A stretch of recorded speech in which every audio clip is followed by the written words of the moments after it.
Here we are, AP numero 3, where we're going to talk about episode 16, The Dotted Line, 17, A Tight Squeeze, 18, Not More Than a Day, Part 1, 18.5, Any Damn Fool, 19, Not More Than a Day, Part 2, and 20, Part 3, and 21, Part 4.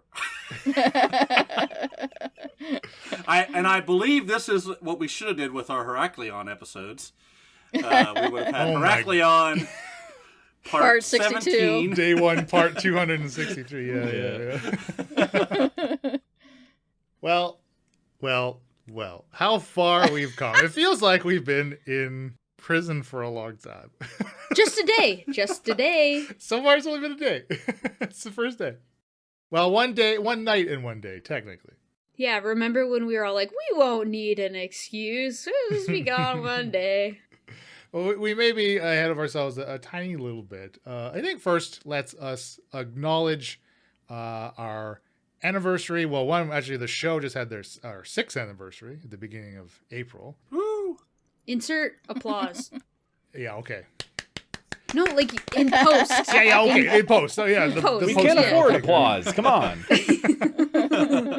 And like a crowd going wild and like a dun, Sure, dun, like stadium dun, levels. dun. Yeah. Okay. Yeah, just do that, Leyland. This is a year anniversary for Campaign 2 as well, basically. We launched beginning of May-ish. You know, who keeps track of dates? Let's go. Mayish, baby. We've almost won Campaign 2. Pretty close. Yeah. We leveled how much in a year? I'm just kidding. We went to bi-weekly. Well, you know, the more that you level, the more the big bad's levels. So it's not all it's cut out to be. But the more powers I have. Level 3 to 7 is where it's at, apparently. I would agree. According to sources. The sweet spot. Yeah. Well, before we will talk about prison, we actually do start this batch of episodes essentially signing Zalmo's contract. Now, I know last after party we speculated whether everyone would do it or how quickly they may or may not hesitate to do so. Of course, behind the scenes, knowing full well that we've already played and you already all signed it. So that's where our true acting chops really came out. I was proud of us. It would have been awkward if only half of you signed the contract, really. Yeah, how would that work? Without Kylia's freedom, specifically gonna say freedom. Opal might have, I don't know. You might not have signed? You may not have signed. Are you already regretting it as players, based on what we've been through so far in prison? If we had to write a report for him, I'd give him the short story. Be like, earning reputation, we got this. Seychelles has made new friends. I think from Rumpke's perspective, it's going pretty well. Hellcrook's getting a good amount of time to think about his life decisions, meditate. Should we clarify for listeners that, like, who's heard what? Like, I have not listened to anything that I wasn't present for as Opal. Same. Nor have I. Okay. I haven't listened to anything that I wasn't present as Opal. Yes, as Opal, yes. I may have peeped on a couple little recordings here and there. Aww. I also said something one time in the kitchen to Bill, like, man, that doctor sounds evil. And then Bill said something like he's dead. What? I never even got to meet the doctor. That was all I heard, and I didn't want to believe say it. The doctor's dead. I just You said he's dealt with. We're probably or not something. going to have to worry about him too much. I still don't know what that means, is all I'm saying. So let's dig into this. Is there a backup doctor at the prison? The prisoners need somebody to doctor them. Yeah, he wasn't really doctoring in the first place. Well, Yeah. let's go. Okay, Well, wait, he was doctoring, but not in the way of medical help. like Dr. Pepper. I'm gonna. You know what? You are far closer than you realize. Honestly, There's 23 flavors all in one. What? Or is that Baskin Robbins? Oh, frick, I don't even know. That's 31 flavors. Ah, so Dr. Pepper is 23, maybe. Pepper's got to step up his game, is what you're saying. Pepper no shoes. I mean, Mr. Baskin doesn't even have a PhD, for Pete's sake. Yeah, come on. He's doctor. Now, is Dr. Pepper a board certified, or is he like a doctor of philosophy or something? A doctor of nutrition science. He's just a historian. What are the 23 flavors of Dr. Pepper? You ready for this? Just real quick. Oh my God. Cola, cherry, licorice, amaretto, almond, vanilla, blackberry, apricot, caramel, pepper, anise, sarsaparilla, ginger, molasses, lemon, plum, orange, nutmeg, cardamom, allspice, coriander, Damn. juniper, birch, and prickly ash. There's anise and prickly ass in there? Right? Anise and prickly ash. I have a prickly ash from time to time. How did they leak their recipe? I mean, I guess you don't know the quantity of each. I mean, I'm trusting Google right now. I don't know. Well, I think it's like KFC. You could figure out the 7 herbs. Herbs Yeah. and But can you spices figure or out the 7 But spices? the spices. Yeah, the spices where they get you. That's a secret. Okay. So we We'll- signed we'll- a contract. We'll see what comes to the doctor. But yes, the contract. I don't know that I'm regretting it, per se. I think overall it's a pretty good... Well, it's a good deal until you get told you need to do a job, which is a real bad job you don't want to do. That's the tricky part about this contract. We didn't get to enjoy any of the benefits. Yeah, I kind of gave you everything on the platter and then immediately stripped it away from you. Right. Halcrook enjoyed the brief time that we had in our new abode, and enjoyed the fact that Kylea refused to show him where the key was hidden. That was also a lot of fun for Halcrook. You can live here, you just can't come in unless we let you. Yep. Exactly. I think Kylie made up for that later. Yeah, okay. Now what? Now I'm thinking like Kylea and Helcra did it in the prison. Brown chicken, brown cow. Well, how else would you make up for that? Obviously, I mean, sexual I guess that's the favors. only way. That's the Yeah, only that way. must be it. Surely there are dozens and dozens of other ways that Kylea could make up a favor. So, okay. Can't think of anything else. I can't think of anything else. She showed him the 7 spices. It's the 7th one that's the key. That's the one that always trips everybody up. This is so dumb. So yes, you now have a home within the Denizen. Again, you weren't able to spend much time there, but hopefully, depending how long you are in prison, you'll come back to a fully furnished home after all your selections. No, You think we'll be in there for 5 days? I'm sure we'll be home far before when it's furnished, Leland. Well, You know what? Maybe by next year, when we're having our anniversary of Campaign 2, you'll be out of prison. Yeah. the rest of the campaign takes place in prison. Oh boy. Poor Hellcrook. We are only 1 day in, right? Yeah. The prison is our new Heraklion. I mean, they haven't moved anything into our apartment yet. No, assuredly not. We actually do need to hang here for a little while to make sure everything's put in the apartment. Yeah, you don't want to be around when the movers show up. That's just bad etiquette. I mean, right now, It's embarrassing. we sort of have room and board now. We could rent out the keep. Think of the income. That is the kind of interesting thing about being in here, right? Because obviously, immediately as you're experiencing your first day and kind of settling in, yes, we ended up splitting the party in some unforeseen ways, and that almost felt inevitable. I feel like there were a lot of things you all could have done to prevent that, but it didn't seem like it was, much of a priority as far, it's okay, great. If someone could go and deal with this, then we can try to deal with this over here. Like that makes a lot of sense, right? And you don't necessarily need to always be together anywhere you are to accomplish things, right?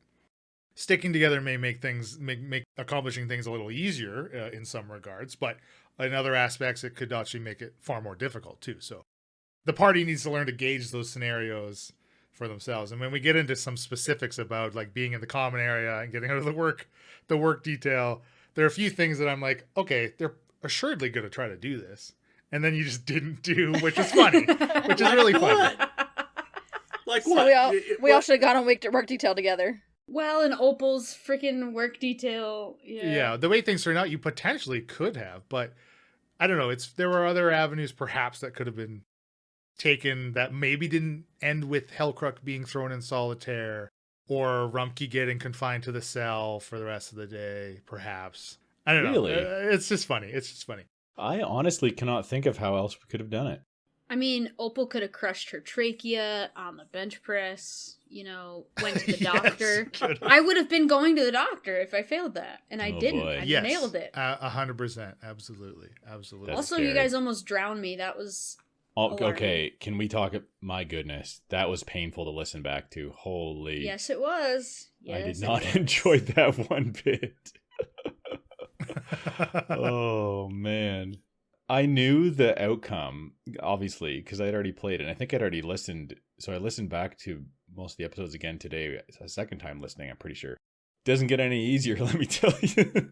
And I couldn't move the stone good enough too. So Yeah. Anyway, we're so screwed. Maybe that's like a new fear that I've unlocked, I guess. Well, not a new one for me, but I mean, the plan is to exit the same way too. So unless you can figure out some other way to get Swimming. out, Snorkels. Well, it's tide, right? So like the water's not always going to be that high if we like time it correctly. I'm assuming One like the could tide hope. comes Right? in, tide comes Right? out. Yeah, Right? We still Right? gotta get the big guy out with us too, though, right? I mean, Yeah.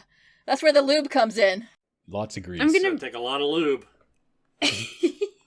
the one thing that I noticed is how often we ended up using our real names, man. Like, this is like, if he did a roll every time we did that, we'd be so screwed. Hellcrook did not break character once, I'll have you know. Halfway through, I decided to say Sheldon just didn't care.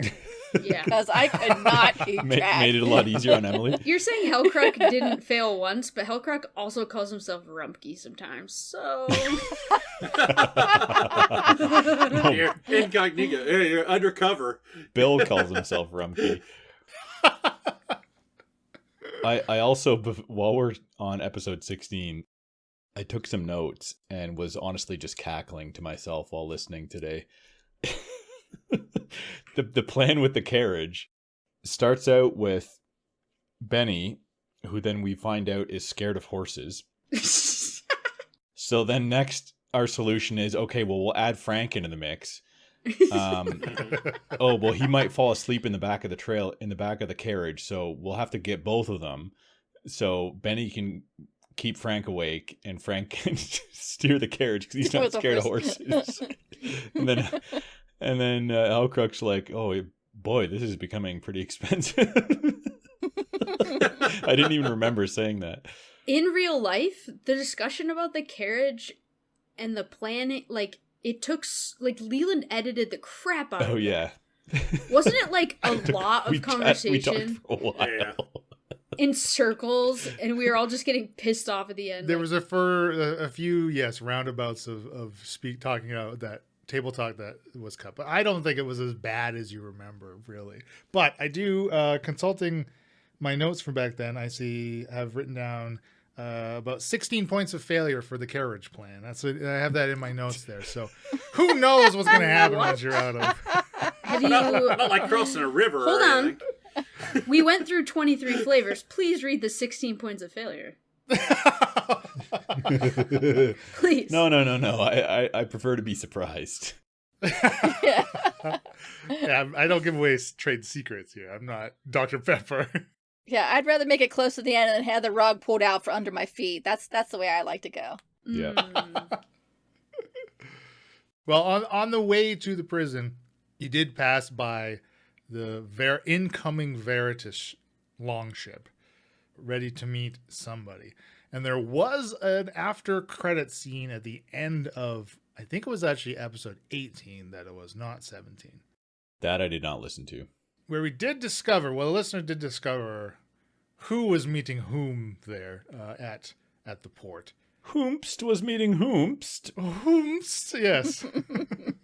Interesting. So none of you listened to that at all? I didn't know. No. Yeah. I started and was like, oh, no. Yeah, I mean, again, I think we're at the point where it's like, I trust each of you to be able to keep the metagaming out of it. So like, I don't specifically say, do not listen to this. Really, the only time we do that now is if we're doing something off mic and that particular player expresses that they don't want other players to hear it. Because from my perspective, again, like I have the faith in each of you that as players that you'll be able to handle it. Bill forgets 90% of what happens anyways. So like the weak point is already taken care of, basically. The weak point actually is the strong point in this scenario. So.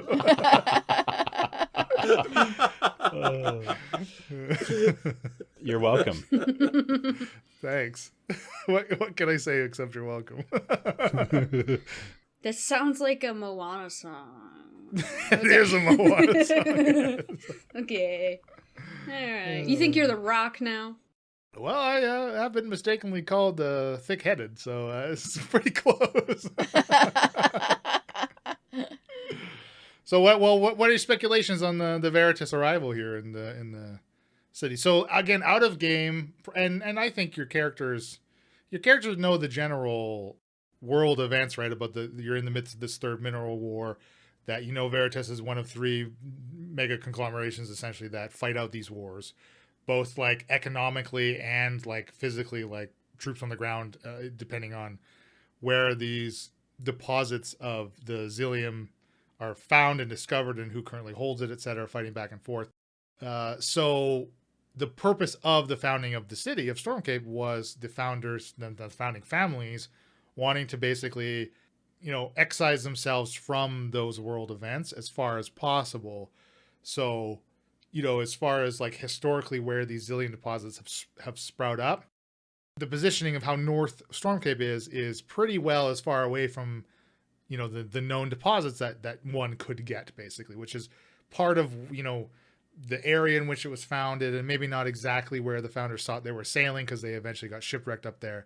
But basically the idea they had was to get as far away from these things, and whether or not those families had their own ties to some of the, whether it's the Veritas or the Nautilus Shard or the Forge Worn, whatever they may or may not be, that you as players and characters may or may not discover as events unfold in the city. Would it be weird that a ship is there? One of those 3 groups showing up here, is pretty significant as far as world lore goes, and would obviously be very significant to the founders themselves. Because again, at least their ancestors, and in the case of, there's one of the elven families, which I think is like only the 2nd generation of their elven lineage. Like they're only once removed from the original founders of their family because of how long-lived elves are, right? So they would certainly feel the connection of those ties, and the strongest probably those past ties for the founding families, and any ramifications that may occur with the Veritas' arrival here. So they're elves, they're not giants? Are any of them giants? No, none of the founding families are giant, no. Probably not linked to current events that we're running into. The Bugaboo, or whatever it's called. The Bread Battle. Bread Battle, dang it. I'm sorry, I legit forgot. Though, the city's history with giant folk in the area, so surely the founders, or again, in most cases, past founders, like ancestors of the founding families, would have some dealing with the giant folk in the area, right? As you do know, there was the Giants' Rebellion, and there was an actual physical conflict in the area a number of centuries ago. So yeah, clearly, like, the city itself has connections to giant folk. In what capacity those affect the city now, Kylea, which we discussed last after party on her little walkabout outside of the city, discovered a small piece of that, perhaps. But there's been no real time, obviously, to expand upon what that little tidbit, whether or not that's even in the party's interest to do so, is also the question. I mean, we could go camping. It'd be kind of fun. You could actually go camping. You can't use that excuse anymore, though. You have to figure out a new cover story for actually camping now. We're formulating an elaborate heist on the prison to break someone out. But you're actually camping. Yeah. Can you remind anyone who might not remember what's the significance of these mineral deposits? What are they sought after for? The Zillium itself is basically like a wonder mineral. It does. It has it like increases and amplifies like magical properties, incredibly rare, incredibly like ridiculously valuable. Really enough to have the equivalent of world wars over, right? Like that's what these mineral wars last for. Also, many of them last for centuries, if not longer. And the bouts of peace in between them are seemingly short in the grand scheme of things if you look at the timeline, because essentially as soon as another deposit is discovered and more than one of these conglomerate get a hold of it or learn about it, they immediately want rights to it, essentially, and that's where the conflict happens, right? So if you ever come across something that is made of or composed of Xilium or even related to Xilium, like, you're going to find that it's either incredibly coveted, ridiculously expensive, and if you possessing them is widely known, then you are undoubtedly a target for people wanting to procure it, or thieves. And violence, of course, always follows robbery, basically, right? Well, they're either there to sell it or make a deal that they have some that they want to sell, I guess, essentially. Or they want backing to help with a war. Could be, yeah. Why would they bug us?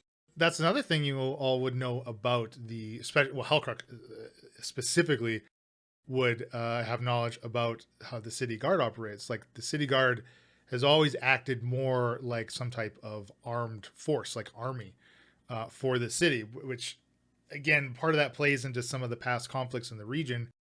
But Hellcrux definitely knows, like, Hellcrux's father was sent away on some type of like peacekeeping treaty mission, right, in amidst the mineral war. So many of the guards that are trained up in the barracks in the guard shack district, they're sent south, clearly as part of whatever agreement the founders have come to with, whether it's the Veritas, the Nautilus, or the Forgeborn. Like, there's something there that exists. There's some agreement or obligation that is fulfilled, so the founders and the residents of Stormcape can appreciate their seclusion up north and away from some of the more physical and violent effects and events of the mineral war. So if someone's coming in to potentially sell something made from or containing or an amount of this prized mineral to one of the people that's living up in this highfalutin ledge above the city, why would anyone up there want it? Or, like he was just alluding to, they might just be there to say, you need to supply us with more soldiers. Yeah. From the city guard. I like the idea that someone's trying to procure some fancy magical item. Could be, you give his soldiers, we'll give you some of the Xilium. Yeah. Or something like that. Who knows? I mean, like an artifact or a weapon or a set of armor composed of Xilium would be a pretty incredible status symbol as well for somebody of vast means and wealth, for sure. Like real Ike. Like real Ike, perhaps, yes. Hey, you don't know what kind of holdings fake Ike has. I'm gonna guess not much at this point in time. I don't think we have near enough information to really guess. We won't have enough information till the campaign is almost over, and then all of a sudden we'll go, oh! I mean, yeah. That's what that means. No, there'll be plenty of information laid out. Hold on. We'll still go, oh! Let's take a quick pause and listen to the after credit scene, and then come back to this. You think that would the listener's like, you idiots! Do they talk in the after credit scene? Yes. There is a bit of exchange. Yes. Making us look bad. Well, the astute listener would also, perhaps if one were to go back and re-listen to the short world lore episode, the episode 0, and was given, there's something in there in regards to the Xilium that may or may not have related to something that happened in episode 20. So there's still a little bit of tidbits thrown in there with the astute listener. Again, this was now a year ago, so I don't know that anybody would actually remember this little description that was given in that world lore to be able to link it to something happening now. That's a bit of a stretch, but it's there. The ties they exist. They're there. Interesting. But we're in prison now. We tight squeezed. Opal almost drowned. You got in there. Obviously you've met Ned, Mr. Ned Bull, Oln. And what do you think of Oln? Do you like Oln? He's an opportunist. And, Yeah. Yeah, nice enough guy. Just trying to make his way in prison life, right? Gotta do what you gotta do. I like that he's a bad guard, because that means we get help. He's got a plan. He's a man with a plan. But something about his name makes me want to sing on the range. Yeah, he seems like a lone ranger, a wild man, a cowboy. You describe him as a dirty guard? Is that what you mean when you say bad guard? Yeah, I guess. He's on the take. From whoever pays highest. Well, I mean, yes, he's on Zalmo's take. You all, that was very clearly spelled out to you, right? He clearly is. Oh, who is it that laughed at us about Zalmo? Benito, when Seishadal was speaking to Benito. Yeah, let's dive it. What's wrong with Zelma? Let's talk about Oln a little bit more. Yeah, it's Oln. Yeah, I think Oln is probably no worse than any of the other guards who all have their little side things going on, and I think Oln would turn on us in a heartbeat if it meant his job or him getting in trouble. Right? Yeah, probably. I mean, the party would turn on Oln in a heartbeat in the same situation, correct? Yeah. Yeah. Oh. Did anyone listen? Yes. I was gonna say, did anyone listen to 18 and a half? How did that go with Oln? Was Oln in that? I don't remember. I appreciated when Kylia and Opal were talking to Oln, and Kylia asks Oln about solitary. She says, "How many cells are there in solitary?" And Oln goes, "Oh, I'm not sure. I've never been stationed in solitary." And Opal goes, "Do you know Hellcruck?" And Oln says, "I don't know Hellcruck from Jerry. I don't know. I've never seen him before."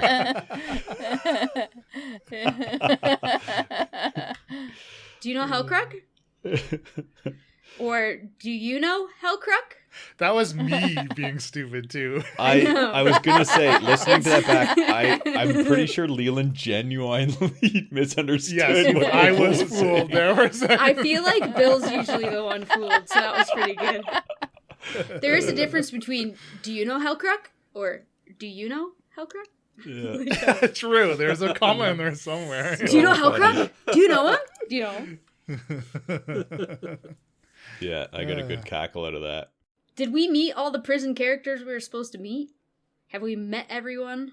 There's a lot of people in the prison. There's a lot of people to potentially meet. So many names I've forgotten. I was gonna say, you got like a list of people and we haven't met some yet, or what? There's a lot. I mean, like I said, there's a lot of people to potentially meet. There's a lot of people to potentially meet. Timmy No Shirt? We didn't meet him yet. Yeah, Timmy No Shirt. Yeah, but Timmy No Shirt can't go to the commissary, and Jimmy No Shoes can't either. You need a shoes, you need shirt for service. Or no service. Well, let's see. You've met Jex and the crew. You've met Jimmy No Shoes. You met Benito and Zev. And let's see, who else have you met? You met Huel. You met Officer Huel, who of course took an interest in Rumkey as far as fighting for Block C goes. Yeah, I've got thoughts about Officer Huel. You do you? Yeah, I do. Nice guy. Seems like a nice guy. No. Loves his job. He was looking up, he was describing Hellcruck, Opal, and Kylia, and he said, too skinny, too small, and too pathetic. But which one's which? I don't know who he was calling pathetic, but Hellcruck is not very pleased with that comment. Maybe they were all directed at you. Maybe.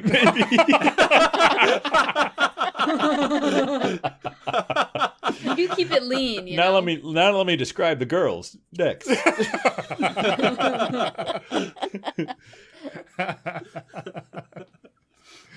Well, we haven't quite seen the ramifications of that. I think in 21 we kind of just Rumkey was just being pulled from the cell that he was sharing with Opal, after Lights Out. So we haven't quite seen what happens with that fully, but obviously yet to come.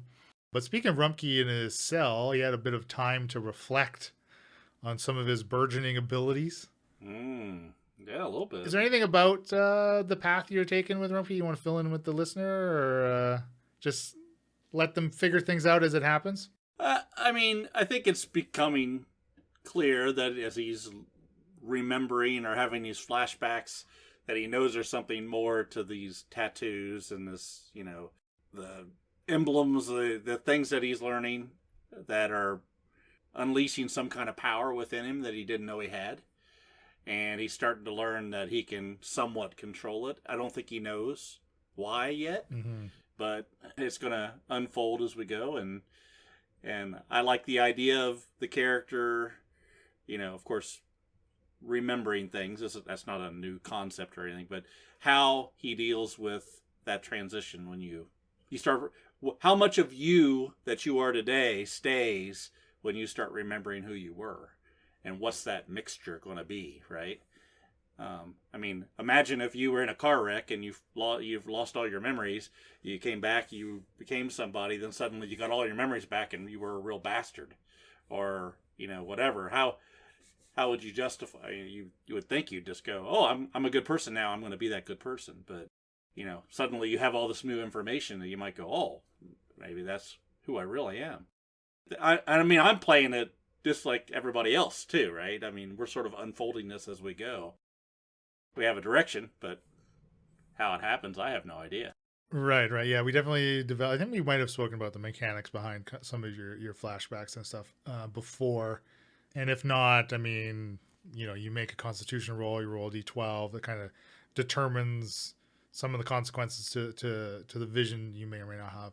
But I will say, now, obviously, you, John, provided, as part of the backstory package that you enjoyed to put together before a new character comes into whatever campaign we may be in the midst of. You definitely provided a lot of interesting flashback scenes. Now, I obviously take those and embellish them and sprinkle in my own little details. So definitely don't take them for granted, as far as they're not just fluff, is what I'm trying to get at. Like, the things that you're seeing in there, like, they are important and they will potentially become important. So don't take them for granted. I would definitely take some notes on what's happening to them, and maybe, keep them in your back pocket when you're trying to put two and two things together here as players and of course as listeners. Good to know. I'm not sure I've listened to any of I haven't heard Rumpke's flashbacks. No. Am I supposed to? Maybe I'll have to go back. But I will say, even all the way back to Stormcape Episode 1, Founders Day, the very first time you experienced a flashback is a very important flashback. All right. You say episode 1, you say? Well, episode 1. I think I might have to listen back to that and I then will pretend I don't know about it. I will be re-listening Now, to that. there's no information you've gleaned currently that would be allowing you to connect dots yet. But I'm telling you, the dot there exists. So whether you're still searching for another one to connect to, but that's what I mean. Don't take them for granted. They're definitely not just one-off random things. Is there a person we haven't met in the prison named Dot? Yeah, her full name's Darlene, but she goes by We've Dot. been looking for you for so long. I think before we get into some prison specifics, let's talk about episode 18.5, Any Damn Fool. Oh, yeah. It's a fever dream, right? A fever dream, yeah. You all had this collective fever dream that you woke up from. Hallucination. The good doc dosed us with something while I was searching for the line. We made some prison wine in one night. It fermented. It did not ferment enough. Well, the April Fool's TPK thing, we wanted to start the campaign with that last year. Yes, right, that was did. what we. Yeah. But the timing didn't work out at all, because obviously we didn't launch the campaign on April 1st. It was a month later, so that's predominantly what happened. Yeah. Honestly, I am surprised that we pulled it off because of where we were. It's one thing if you're in the city just doing shit. You know what I mean? Especially if we were in a downtime act. We could do anything. but you are so confined. We're in the middle of this series of not more than a day activities. It's like, what the fuck are we supposed to do? And I think it was really fun, though, and it turned out pretty good. Yeah. Such a bad idea to put your prison below water level right next to the water. Terrible. Right? Terrible idea. What? Terrible. You just dig through the sand. And then I have an elevator that goes down the shaft at high speeds. That's got a long distance to travel. Yeah, but bad things can happen to people. Should be climbing up that ladder. How true is the 18.5 layout to the rest of the actual campaign? Good question. Well, yeah, that's yet to be determined. If this bathysphere tunnel works, well, I mean, you're directly beneath it, so it kind of makes sense that it runs through somewhere in the prison, right? Like, the prison has to be built around it somehow because it runs through down to the ocean, and it would make sense that there had to be access points for maintenance somewhere, right? Yeah. 18.5 was fun, though. It was really It fun. was really fun to play. We had a goofy time. It was good. But the real events here, Hellcrack getting put into solitaire. I don't know if at the time we were playing that I stressed enough that the Jex's table had seen that Hellcrack had the weapon. Now, obviously, that was predominantly in Jimmy like pocketing him and basically brandishing it to the whole common Friggin' area. Jimmy. Was what basically landed Hellcrack in solitaire. Because obviously the Jexes and his crew knew all they needed to do was go get one of their guard buddies, and they didn't have to do anything, essentially, right? Little did they know that's what we wanted them to do. Oh, really? Which was the difference between what happened with Hellcrack and Rumpke, right? And obviously, of course, Rumpke had the benefit of Owen's interference based on what Huel had said, too, right? So, yeah, I don't know, Bill. I don't know how you felt about immediately being sent to solitary and then Rumpke just gets put back in a cell. But I hope it kind of made sense. I didn't You had a have shiv. a lot of problem with anything except for the fact that Rumpke got to soften that big brood up. Or sorry, goodness gracious. You called yourself Rumpke! I Just freaking... Rumpke 1 and Rumpke 2. How about that? Rumpke 1. That's me. That's me. No, I'm Rumpke 1. You trumped me already? Hellcrack lands some awesome hits on this guy, and he doesn't do enough, and Rumpke comes up and knocks him down, which, I mean, makes sense, I guess, but... Back of the head, really hard. That's all right. You did your part. Yeah. But no, Hellcrack is, I think you said on Mike during the episode, Hellcrack is no stranger to solitary, so I think that was another reason why he stood up and was like, you know, I'll handle this, because he's done it many times before, and yeah. Is it because Hellcrack has no friends, but now he has us? Well, no, he spent a lot of years in prison and got into a lot of fights initially for the first while when he was in prison, so he's been in solitary many times. So it's not fun, but something he's done before. He's going to be all right. Whereas one of the others, you know, don't necessarily need to have one of you go through that, was kind of what he was thinking, I think. Now, if Opal goes invisible, can she walk through bars? No. Not sure that's how that works. Sorry, I just had to ask real quick. You don't go intangible. Man, what a great spell invisibility is. I turned into a ghost. Well, I You thought invisible maybe... when you close your eyes. Yeah. I thought maybe planting a weapon on one of the members, and then the party themselves could have called the guard, perhaps. Oh, that would have been smart. Wow. Didn't even think about Oh, try to get one of them taken out. Oh. And I mean, you also could have utilized Jimmy in that regard, at least, because he said Jimmy's the best thief you ever known. You could have put him up to anything you wanted, right? You could have sent him to try to plant the thing, even if it went wrong. It would have been Jimmy's head, not any of yours. But you immediately brush off Jimmy, which is cool. You know, Jimmy No Shoes solely exists for us to use him to get on the work detail. Oh my God! Well, That's why Jimmy was there. that. Also, He wasn't there for comic relief and fun. Jimmy's hearing things. Let's be Jimmy real. has multiple facets to him, John. Okay, Jimmy No Shoes. Oh yeah. He's He may complex have no and shoes, layered. but he's got a lot of spunk. Yeah, he's like an onion. You peel back the layers, you just get more and more and more. I really enjoyed gaslighting him. It was I fun. couldn't believe how much Opal just went straight to gaslighting Jimmy. Like, didn't even bat an eye.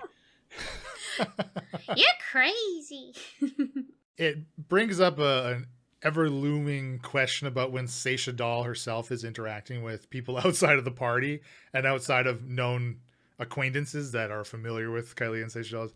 It's like, it's always like, do we always, consistently have the person being off guard at first when we know that they would be, and then what are they really going to do? But I guess they could be like too freaked out and back away and just try to leave, maybe. Yeah. I don't know. I mean, it was two different ways to handle Benito, right? Rumpke went up and just introduced himself and said, hey, talk to you later. And then Seisha Doll, who said, don't mention Zalmo, immediately walks up. Mentions Zalmo, yeah. Says, hi, no Zalmo?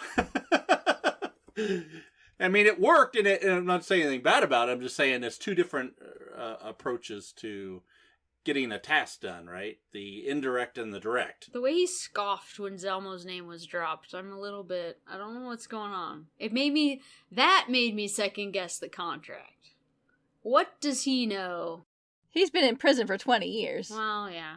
His impression of Zalmo's 20 years younger, obviously, right? Yeah, so he's a loser we shouldn't be working for. Well, I mean, he said to Seisha Doll that Zalmo was an awful prowler, and he, more than likely Zalmo was the reason that Benito ended up in prison in the first place, right?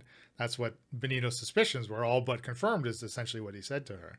So yes, he doesn't know what Zalmo has been up to in the past 20 years, or maybe you don't know. Maybe he has more of a connection to the outside, what's going on in the city, than you might realize, right? But as Rumpke kind of surmised and was correct in thinking, he's kind of been like this old guard that is here and respected, but kept separate from things. So why do we think that Zalmo is suddenly interested in getting him out? That's what I was just going to ask. Exactly. Yeah, I have no idea. What does Zalmo need? But also, Opal doesn't care. Or does Zalmo just feel guilty about Benito being in prison in the first place and wants to get him out? Not after 20 years. Good guy, Debatable. Zalmo. Just trying to. What a guy. How long has Zalmo been in a position of power to be able to get Benito out? If he wanted to. That's a good question. You just needed 4 stupid goofballs to hire to go into a terrible, terrible, terrible job. Perhaps it is a situation of the stars finally aligning for him to be able to do so, and maybe act on some guilt he might have. But maybe there is some other ulterior motive. He waited 20 years for a crew like us, We're that good. Yeah, there's an ulterior motive. We're that Well, good. you are the specialist there, Elena. I mean, my ulterior motive is I don't care about Benito. I wanna get happy. In one sense, it's a test for us, right? It's not an easy job. See how well we do. What is he out if we fail? What if he considers this easy? I don't think you could say this is an easy job. Getting 2 people out of prison? Well, he only really wants one out. Well, that's true.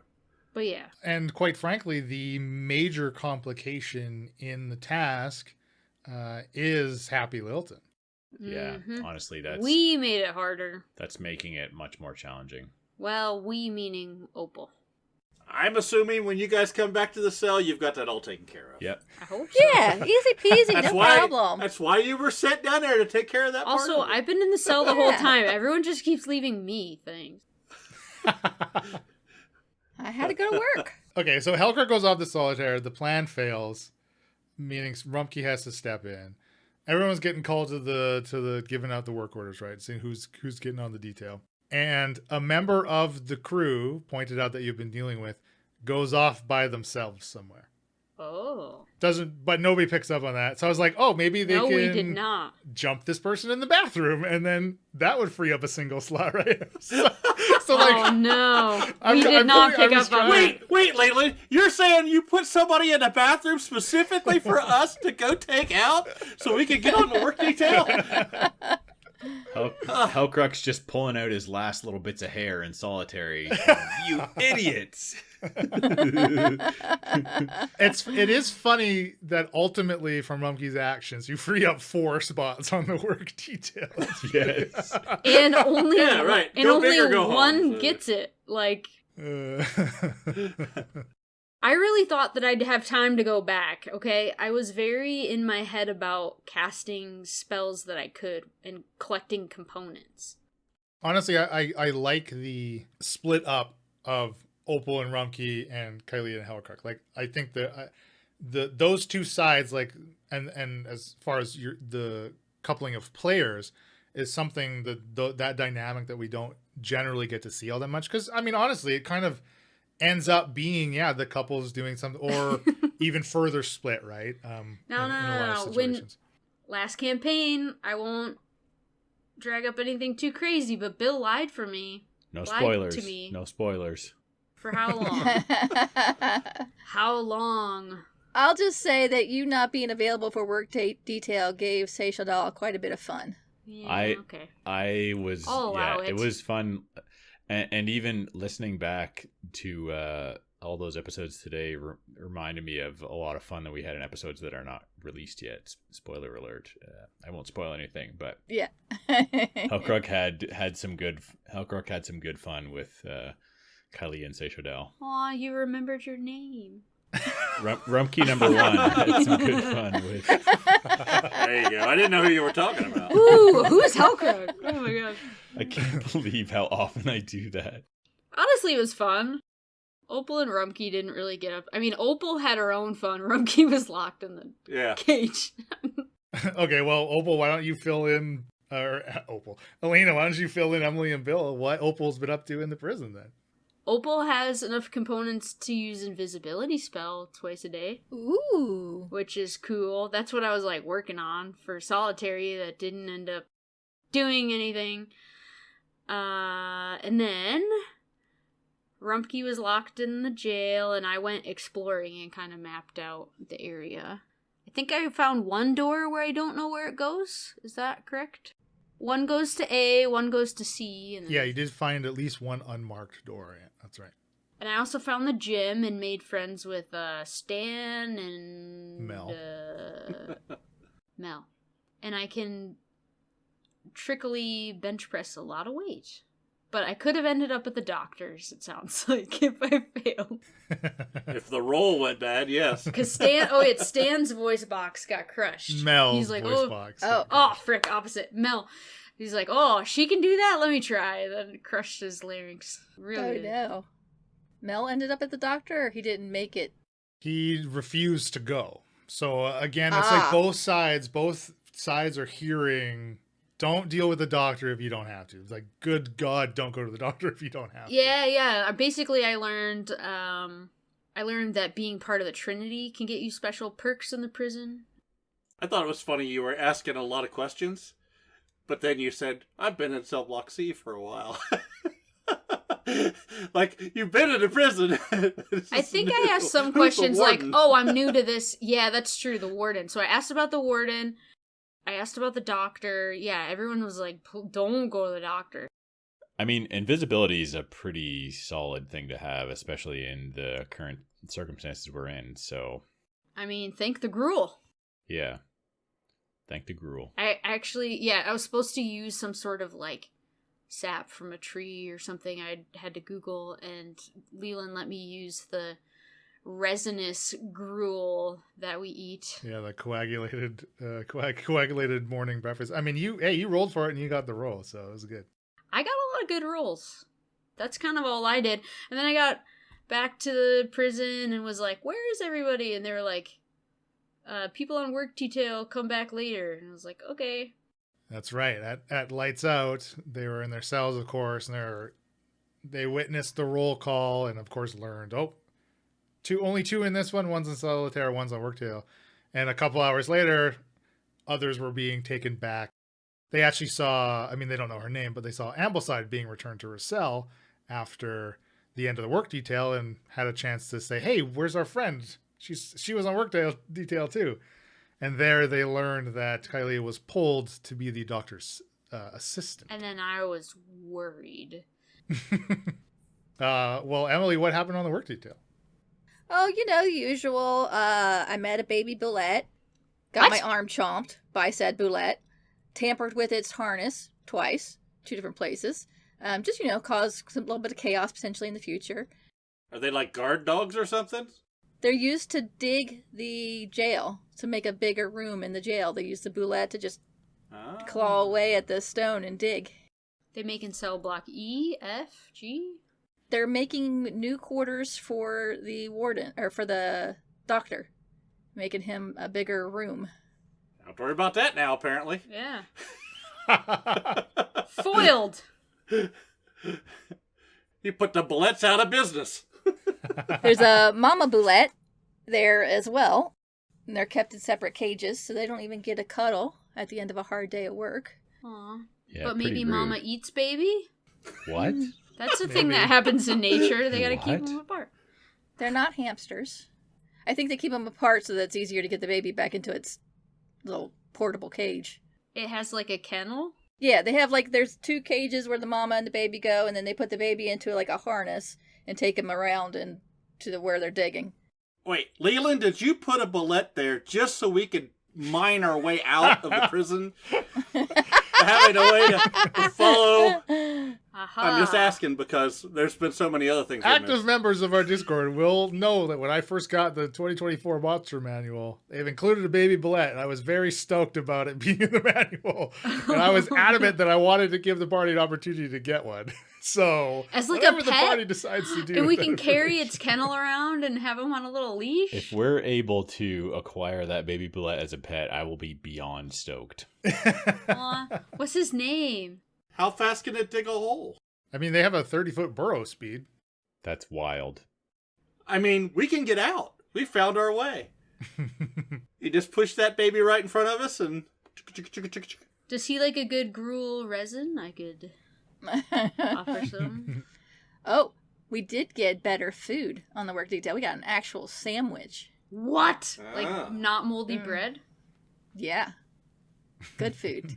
Was it peanut butter and jelly or meat? Was there protein? It was meat, wasn't it? It was me, yep.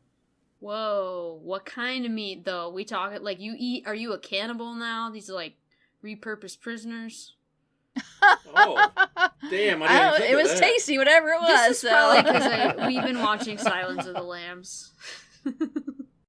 Yeah, so essentially, Kaelia Seychidal got to see a lot of cell block A, or at least the very outer perimeter of it.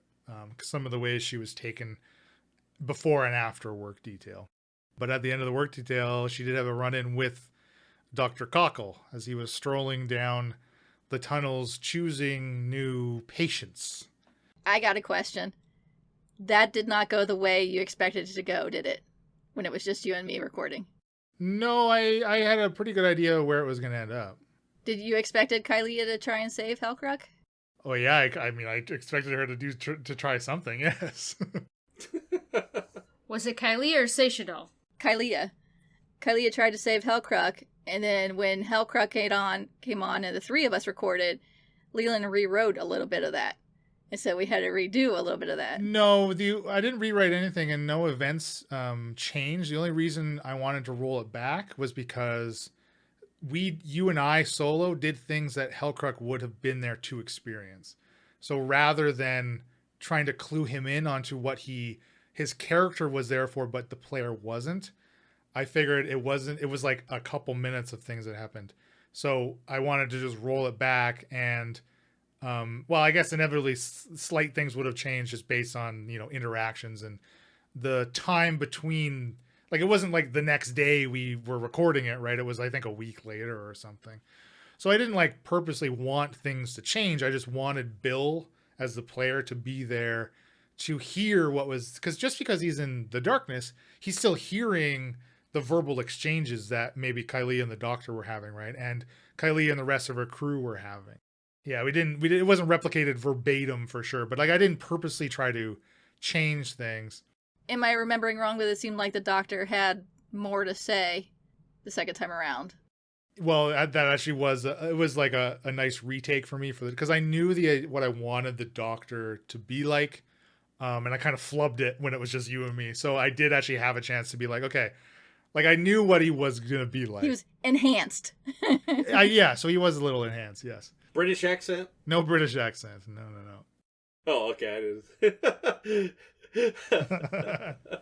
But anyways, the doctor pulls Hellcruck to be a new patient after kind of peering into a few cells with these kind of specialized goggles that have this aperture lens, and finding a few to be invalid, finally peering in at Hellcruck and deeming him to be valid as a patient.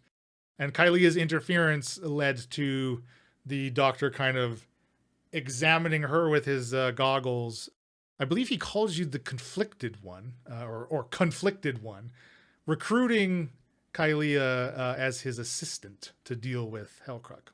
Because Kylia said Hellcruck was diseased and wouldn't be a good patient. Oh, okay. So the doctor's looking for patients? Like, hey, make a good patient? Yeah, it's more of a PhD doctor that does experiments rather than an MD doctor that helps This is people. a researcher. Right. Okay. He is more research focused, yeah. My doctor accepts people coming in that have problems. He doesn't go out looking for people. Well, believe me. Hey, you look like you'd be a good patient. Come here, let me punch you in the face. The people he's pulling don't have many problems. Before he sees them.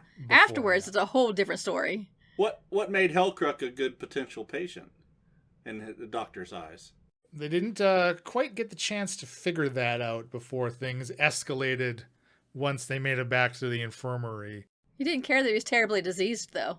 Did you bring me some vials and potions from his experiments? Oh, wait till you see what we have for you. I am excited. So yes, there was a physical confrontation with the doctor. The doctor seemingly perished, as well as I think one of his guards he had. The second guard being rendered unconscious. Hellcruck made the decision to stabilize him. Right. Before we tied him up and threw him in the corner. Yeah. They, and also dosed them with some stupor to keep them complacent as well. Well, the doctor really didn't do a good job of swallowing it, which I was unimpressed with. So, needless to say, the infirmary is in some shambles right now, and they're kind of making the decision to go one way or the other, or deal with one thing over another right now. Where are all the guards? Very limited guard presence in Solitaire. He has other means of confining you, I'm sure. Well, one thing Seychelles learned from Ambleside was that pretty much nobody in the prison, even the guards, they don't want anything to do with the doctor. They keep as much distance from him as possible. So even the fact that he had this duo contingent with him, probably the extent of what many in the prison would witness him having around him. Okay, so why has this doctor got free reign to do all this? Unless he's in with, say, the warden or... He's in with the Trinity, and the Trinity basically runs the jail, the prison. So the Trinity's got this doctor who's doing experiments on people, giving them things to see how they react to it? Giving them stupa. Giving them stupor. An extra super stupa. So they're like, it's like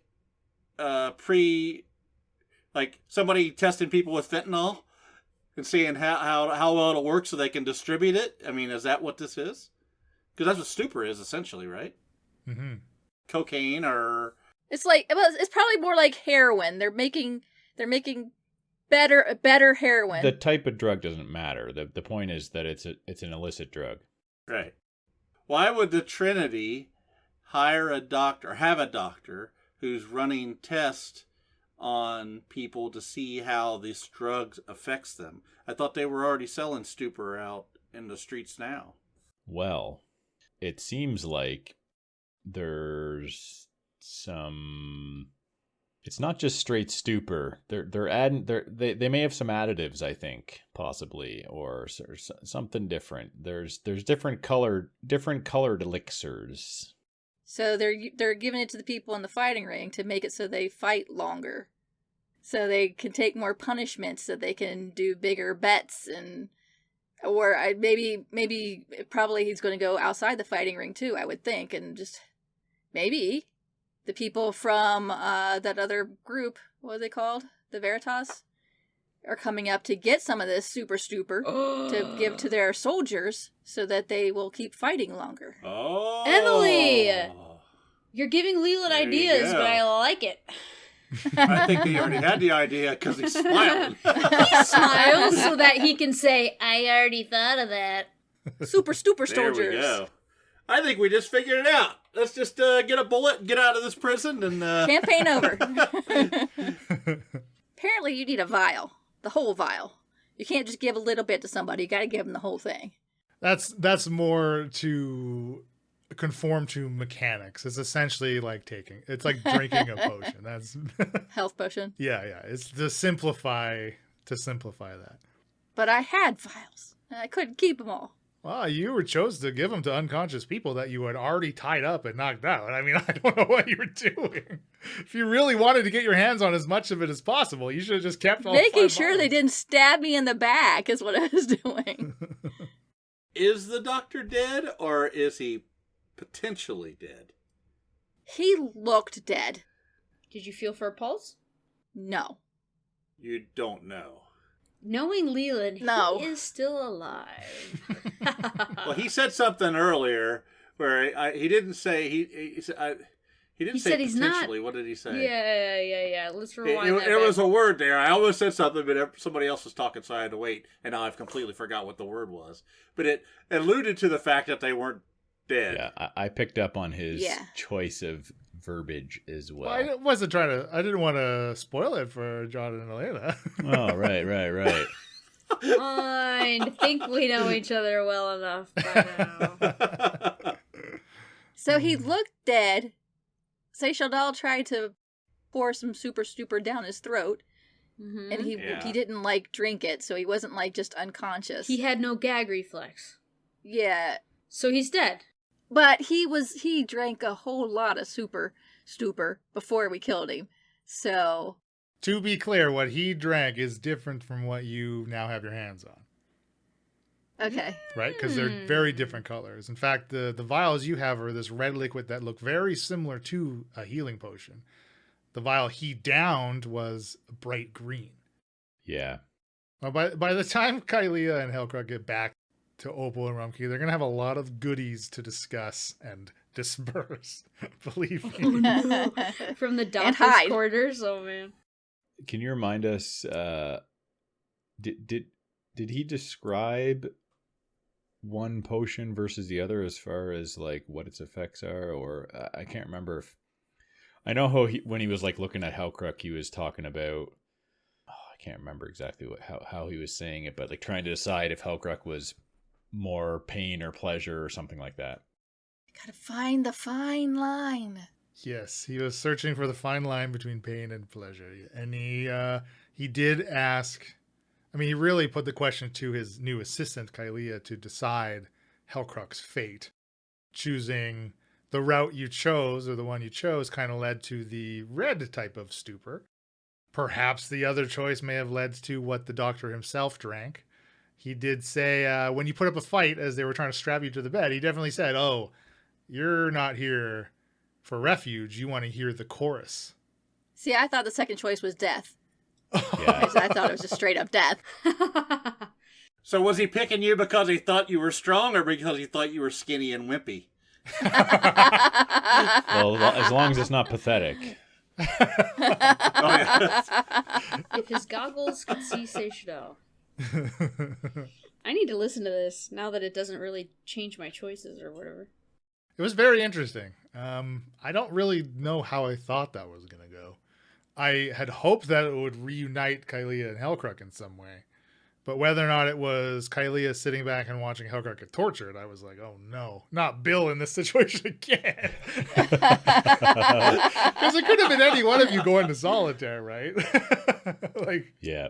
But no, I think you both handled it very well. So the thing is, as much of as a reputation as the doctor has, he's still just a dude, you know what I mean? His reputation comes from his position, not necessarily his combat prowess or physical capabilities, right? I mean, clearly.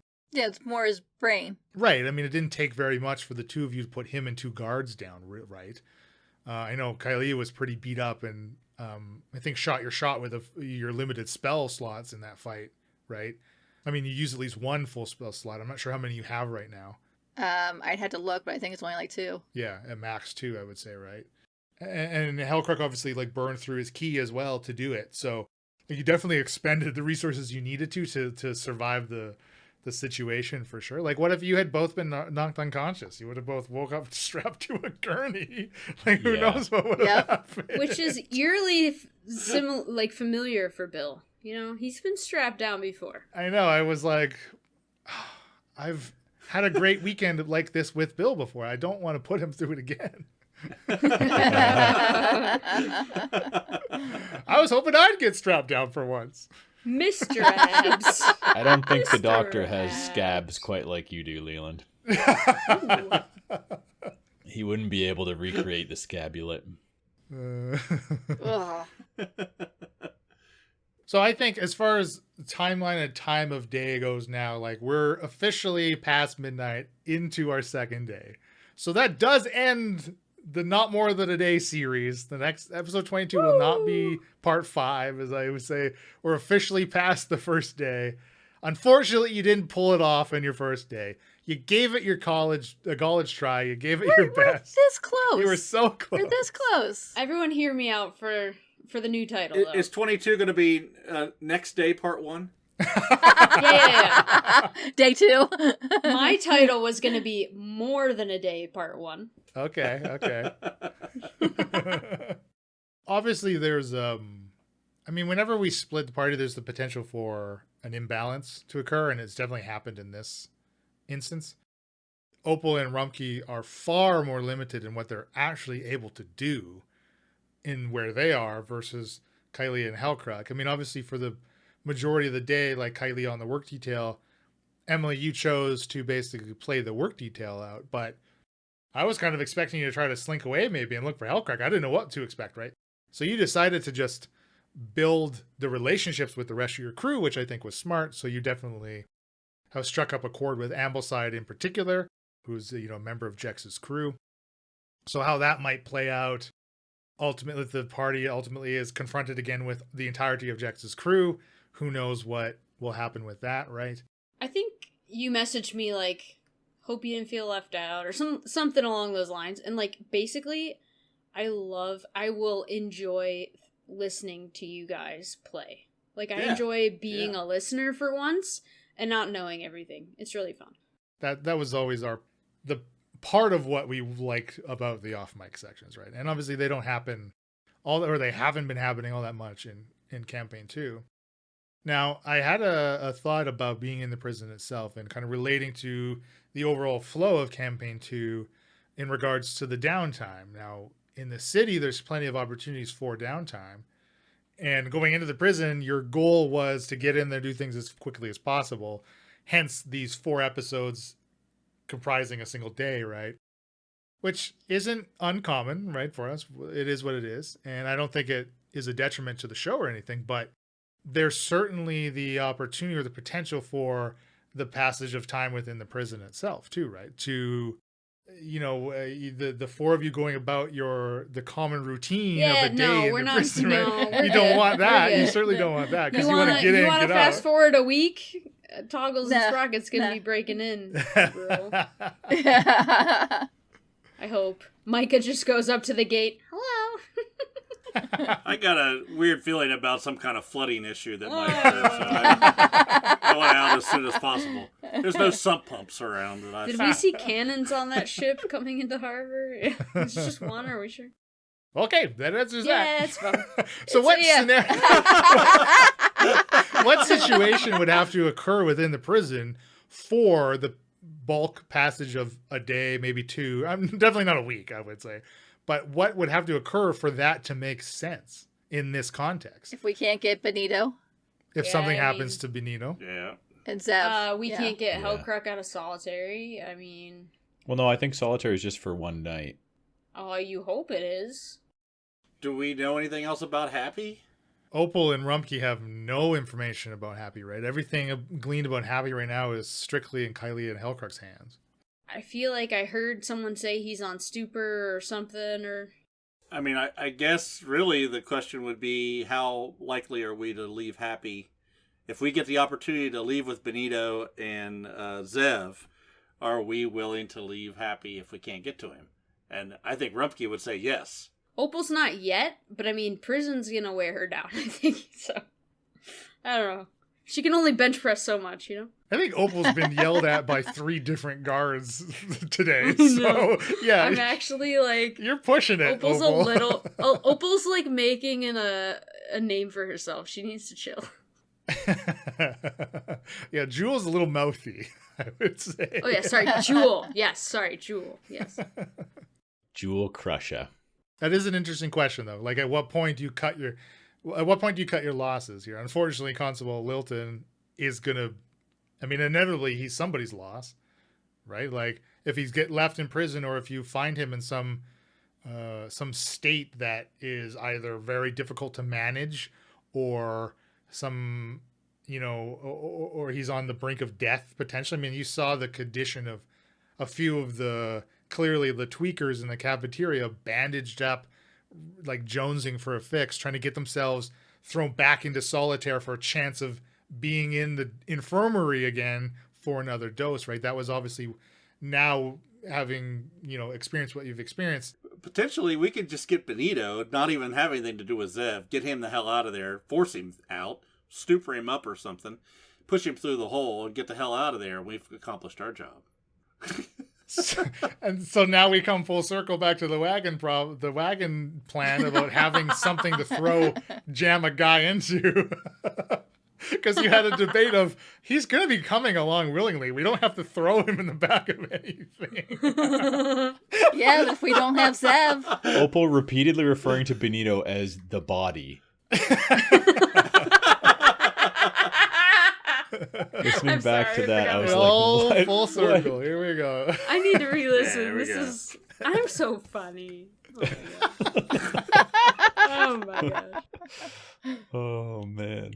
Here's my chief concern right now is how much longer is my carriage rental got on it? That meter's ticking down. You specifically paid for 2 days. You gave yourself 1 day grace, more than you thought it would take in an in and out job here. You did specifically say for 2 days. If you had left it more ambiguous, I would have let it be ambiguous. But you chose, Bill. You chose to define it. Bill It is is nothing defined. if not specific. I think that's only fair. It would bug me if I left it. You can't just kind of like have an open-ended rental of a carriage. Come on, Lehan You runs just a have tight starving ship. children sitting there. They feel like they can't leave. They can't even go get a meal. They're peeing in the carriage. They don't want to leave it. Gross. There's sandwiches. We packed sandwiches and a couple jugs to pee And they in. could pee next to it. Yeah, there's sandwiches, the dagger, the crossbow, longbow. It's all in the back there. They've Can you imagine a got guard plenty. stopping Benny and looking in the bag and seeing all dude. these weapons in the back of the carriage? They're like, yeah, these are mine. And the guards like, prove it. And they can't even like pull the bow back. So yeah, we're kind of when we go into this second day, that's a good point. Like, what's the part of the exit strategy, right? Was that carriage? I mean, I think things are beginning to somewhat come together. Like, honestly, the thing I was most worried about, I mean, finding and acquiring Happy was definitely seeming like it might be a tall order, but also like getting Benito on board. That was potentially a big problem that Seychelles more or less solved for us, which is pretty nice. Seychelles did some pretty good role playing and well, She Emily did something right for Emily once. did role playing, but no, Seychelles killed it with that conversation with Did say should all talk to Happy? How'd that go? Mm-hmm. Happy. Was very conversive and chatty. Couldn't get him to shut up. Seychelles did not talk to Happy. Wait, you're both smiling, and I don't know if this has not been released yet. What's the Happy? Is there anything we can talk about with Happy Let's right just now? say or is there's that all- there's a happy ending, John. Don't you worry. Oh! Does that mean that Happy ends? Or... I don't know. They ended Happy. It's That's intentionally okay. intentionally ambiguous, Elena. No. Wow. No. That's no 2 days there. That is ambiguous. Oh, But sheesh. Station Doll talked to a lot of people, but yeah, Happy Littleton was not one of them.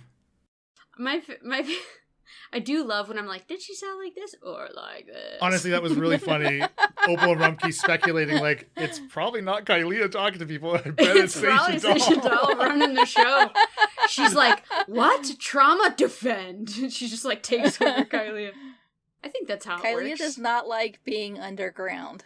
Okay. Yeah. Kailea Okay. is much more used to being out in That's the woods, specifically and seeing why? the sky, and yeah. Yeah, you could tell she was very, very concerned about the fact that there's no windows or sunshine or anything. Yeah, just being cut off from nature and everything being rock was a bit of a shock. I guess I was more bringing real life into it, and I was like, oh, with dissociative identity disorder, people just kind of like flip personalities to protect others from certain. Mm-hmm. It's like, does Kailea like remember what's happened when Seishadal takes over? I mean, maybe this is too much info. I don't know. As far as Opal knows, yes. But does she like experience it, or does Seishadal like save her from it? Both. It's more of a situation where, and you guys are gonna have to forget this. Your characters can't know this. Seishadal kind of takes over sometimes, and Kailea doesn't always agree or want or know that it's happening. Well, because the cultist thing, you were like, hello? Like, remember Kailea was like calling out. And that was kind of like one of the first times it happened. And Seishadal is getting stronger. Oh, boy. Okay. Well, and also the more that happens, like the more apparent it will become to the party as well, right? Like it's going to be difficult to fully hide in some scenarios. I think in the scenario with the cultist and when Seishadal killed the final cultist at the foot of the Death Head tree, I think she was alone in that room at the time. I think she'd already Kailea had already magicked Opal out of the house. Hellcruck was coming up the tree at the time, I think. So yeah, unless Seishadal is like choosing her moment very carefully, eventually, especially if it's born out of self-preservation, there will just become a time where it's going to be apparent to everyone around her that something has occurred, something odd or off has happened, right? Especially if Seishadal is like vocalizing things, right? If she's speaking to Kailea for emphasis, or whether or not that's part of what is happening, maybe that's something for Emily to decide how she likes to role play that aspect of it. But yeah, I think eventually it's going to come to a head where it's just so obvious that this is what's occurring, right? Does that get us all the way up to the last episode now? That puts us end of 21 here. I'm not expecting the party to be reunited in 22, but come 23, you all should be back together. Did Rumpke fight yet in 21 or no? No, he's only just been dragged out of the cell. Just been dragged. Yep. I honestly have really liked splitting up, and the fact that we did the April Fools in the middle of it was pretty, like, we've had some pretty funny play sessions. True. Albeit separate sometimes, but it was Best 6 episodes yet. Yeah, I don't think I've ever really... I think we've done party splits very well on this show.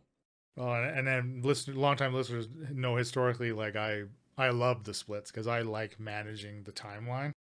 So it's great for me. I dig it a lot. So You're like split a up puzzle more. keeper. Split up more. The other cool thing is that I guess as players we can listen back knowing that most of the time we have agreed to share information amongst each other. So like there's really nothing that we should keep secret because we can assume when we get back together we like fill each other in. Sort of. We're not second guessing each other all the time, I guess.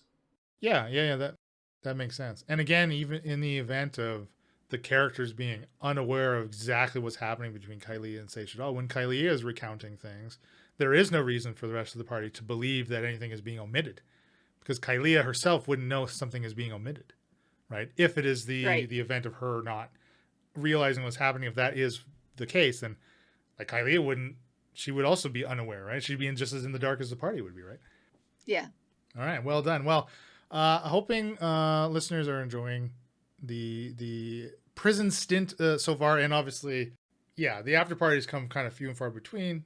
Certainly try to get this one in a little sooner than the last one. I think the last one we covered 9 episodes, so we're not that bad here.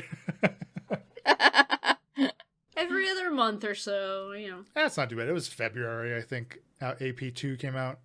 I also hope everyone is enjoying our spin-off show, Dungeon Master. We are aiming for once a month, and we've hit that for all this year so far.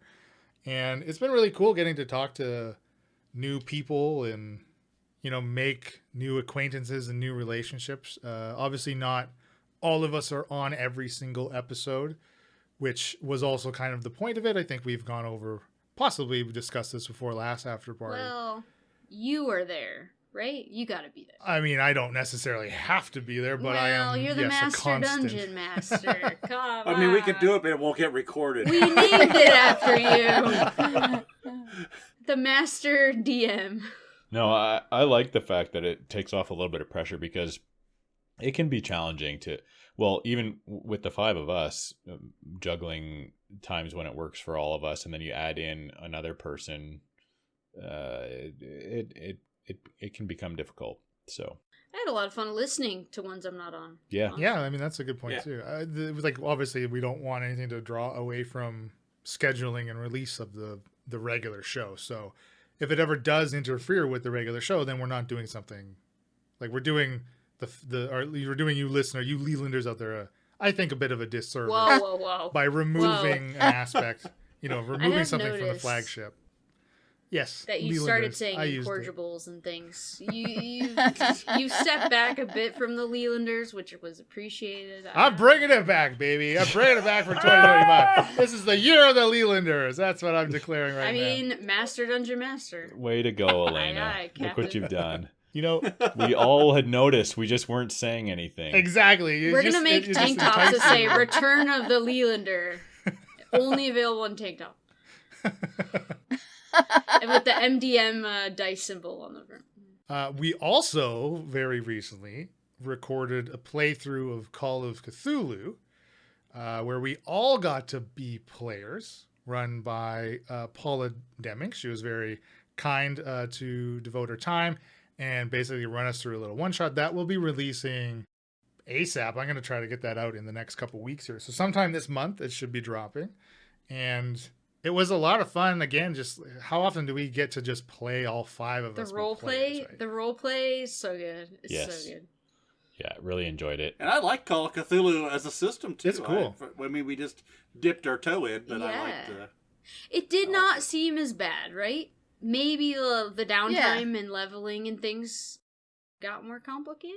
Yeah, and obviously we didn't experience any of that. But yeah, as far as the mechanics themselves, the day-to-day, you know, play mechanics, very simple. I mean, it uses basically the D100 to do things. You have to hit below your, equal to or below your stat value, essentially, is just how it works. Obviously, there is insanity, as it is Lovecraftian. Yeah, I was gonna say people die more probably.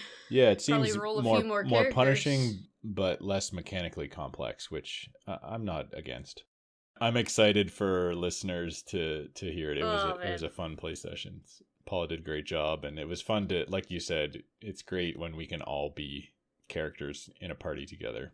It doesn't happen as often as we would like it to happen. Out of control. Out of It was control. it was a little bit out of control. Poor Paula. Well, obviously, I was playing the straight man of the group, as I always do. So any antics and shenanigans is strictly on the 4 of your shoulders. Yes, of course. Right, Mr. I was Bonner. a perfect angel. Actually, you kind of were a nice character, Emily. You weren't entirely sassy. You're just kind of devoted to your craft, and I can respect that. Yeah. For once, I wasn't a bad person.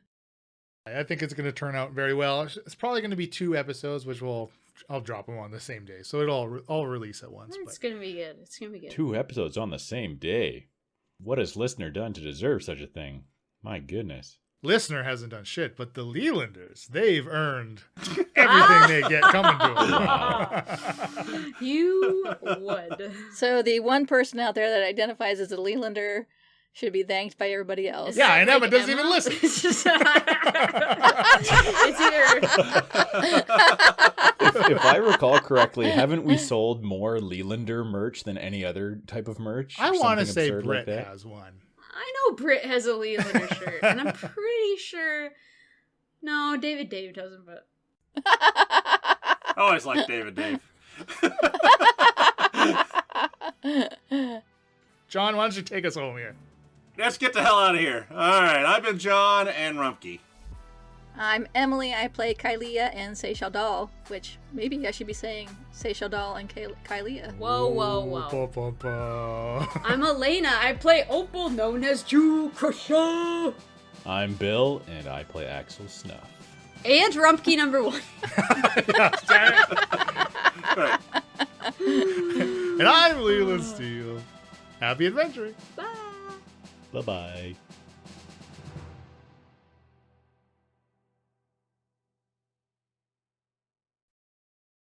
Here we go. 3, 2, 1.